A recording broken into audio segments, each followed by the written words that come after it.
My name is Esther Kyozira. I'm the Program Officer, Uganda Disability Rights Fund. I'm very delighted about the training we are having today on data and specifically on the Washington group of questions. This is something that we have been grappling with in Uganda, and in our advocacy we have been pushing government to adopt all the 6 set of questions, and so far government had adopted the 4 set of questions, which we think it is something commendable. Of course, the training today is showing us that there are still gaps that may require amendment of these questions, and this is the advocacy we want to embark on.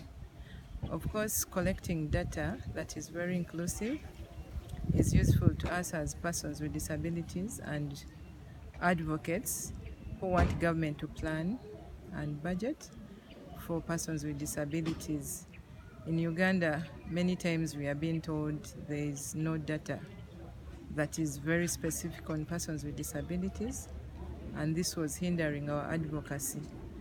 But when we get a training like this, where we are learning how to encourage government to utilize the questions, but also to involve more disability categories, that is very useful to us.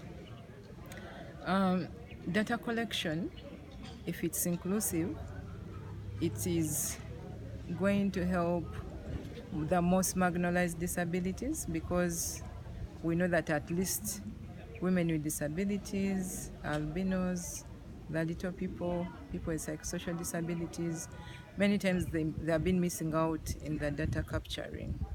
But if the questions are well interpreted and well utilized, we shall be seeing this kind of data helping us to know the kind of interventions to give these most vulnerable groups of people.